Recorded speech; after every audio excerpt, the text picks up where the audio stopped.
What's up, beautiful people? This is Ryan from Leveling Up at Life, and I just got done working out for the first time since March. I have fitness goals for 2020, so I wanted to give you guys an update about what I have been doing to still stay on target with those goals. So you heard me right. I have some fitness goals for 2020, and it's been hard working out with all of the pandemic stuff going on. It really has just been not being motivated to do it on some level, but I've also just been focusing on something that's a little bit different. So as everybody knows, my interest in this year, as far as my fitness goals go, are to lose 40 pounds, 20% body fat, and I have surprisingly not fallen off of that goal overall, but it's because of the secrets that I'm gonna tell you about in this video. Overall, there are 3 levels to having a fit and healthy lifestyle. It's going to be, first off, sleep. There's eating.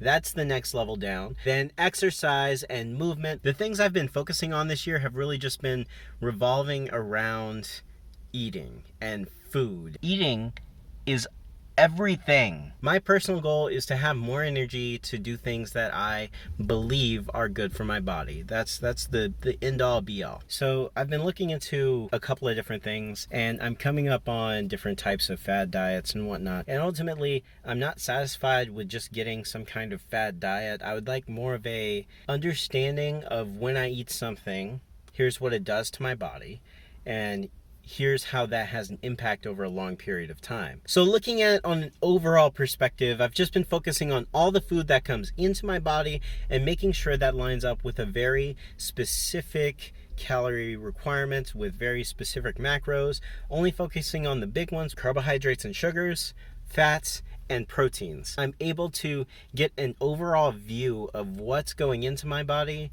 and understanding how that ratio of those different things can overall affect my metabolism. There's some really amazing resources that I'll leave down in the description below. They are actual scientists that put references and research papers to the test. I enjoy these resources. Go ahead and check those out because they are fantastic. They're wonderful. In my own personal journey so far, I have been stagnant because I've been experimenting with the amount of food that I eat and the ratios that I'm consuming. I've come to the conclusion that eating too much sugar or too much carbs is probably the reason that I've in the past not been able to lose weight, no matter how big my calorie deficit was or how much I was exercising. So I've noticed that about my body, so I'm not going to keep consuming carbs and sugars the way I used to. The layman's terms of what I'm doing is I'm trying to restrict carbohydrates and sugars to a lower level and increasing my proteins and other fats in order to make up the calorie deficit. If you're taking in all of your calories as Domino's pizza, no, Pizza Hut pizza, you're not going to feel good. If you're doing calorie versus calorie, the honest truth is that you can't out-exercise bad eating. When you eat, you need to focus on the things that you are eating because it's not calories in, calories out. If you do nothing else, just make sure that you're understanding carbohydrates and sugars are not your friends. Unless you are running multiple miles every single day and you're doing high intensity workouts for long periods of time, carbohydrates do not help you. They are basically just different ways of eating a bunch of sugar, and they're the cheapest thing out on the market. However, if you don't use that energy, it's just going to go straight to fat. So if you're looking to lose weight, you're going to need to stop eating carbs, or at least stop eating carbs in quantity that is excessive. In addition to that, calorie deficits are not good for you.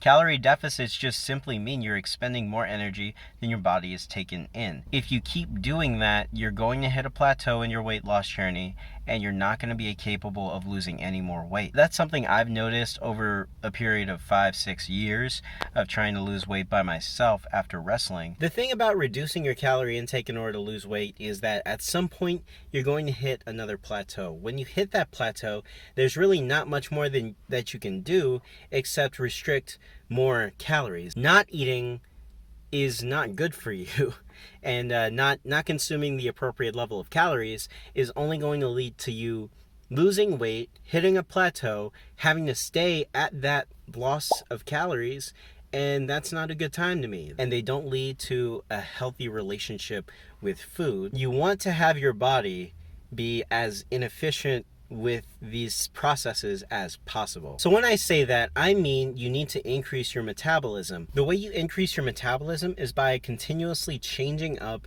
your exercise and your workout routine, as well as making sure that your diet game is on point. Right now, like I said, I'm restricting carbohydrates and sugars. I found that your body does not need to have nearly as much as the recommended amount of carbohydrates and sugars. I've also found that when I restrict these to a sufficient level, my energy level throughout the day is nice and consistent. I love that. If I can keep the same level of energy every single day, and it's high levels of energy, I consider that a win. Additionally, like I said, this is the first time I've worked out probably since March. I have not gone back to the gym, partially because I'm terrified of going back into the gym but another side of it is that I just don't feel like going to the gym fits into my day-to-day schedule. But now it's getting back to that point where it's something I can totally justify every single day and maintain sanity and enjoy my life at the same time. But get this, I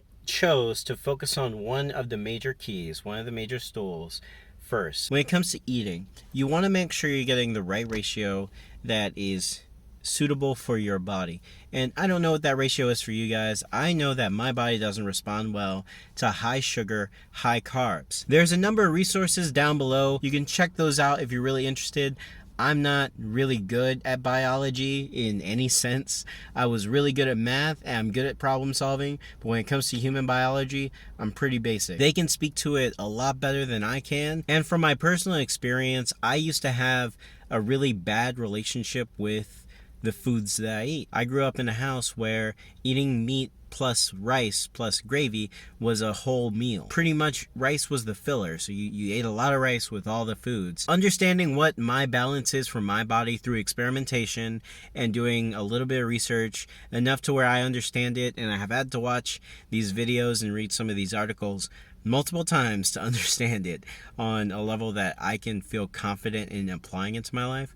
But I've really been able to see a huge difference in my energy levels, in my capabilities, in my cognition using these kinds of tools. Eating is super important. You should figure out what the mix is for your body without having to do calorie deficits, because calorie deficits are not good methods of losing weight. Now I'm gonna go get me my smoothie. I'll be right back. Masks up.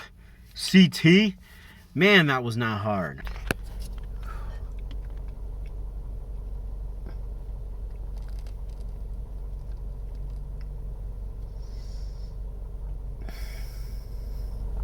Delicious. At the beginning of this year, I was about 225 pounds, and I've been steadily and slowly losing weight over this entire time. There have been a lot of fluctuations back and forth. I've hit a number of plateaus over this whole process. Right now, as of yesterday morning, I was 213.7 pounds. I have to double check that. But I was 213 pounds. And that is a total of 11 pounds lost so far this year. And that's not a groundbreaking, oh my god, you lost 50 pounds in 50 days. But overall, I feel pretty good about where we are because, like I said, I stopped working out in March. I've just been doing conscious moving around and making sure to walk a certain period over this time. But we've been able to keep this consistency with my eating habits and diets, and my interest in food has gotten to the point where I'm more interested in eating healthier foods versus eating unhealthy foods. And that was the goal so far. So now that we're in a place where I'm comfortable going to the gym, I have a good habit of dieting, my sleep is getting better, I feel like I'm going to start making significant progress on my goal. So I'm looking forward to still hitting the metrics set out at the beginning of the year when I'm under 200 pounds and have a 20% body fat. And we'll have to make significant progress because we already hit September, but I think that's doable. If you like this video, if you like the progress that I'm making and the transparency, specifically, you know, it's hard to say I haven't made a lot of progress and I stopped going to the gym. So if you enjoy the transparency, hit the like button. Helps out a whole bunch. Thank you so much for watching today. I've been Ryan. You've been awesome. Bye.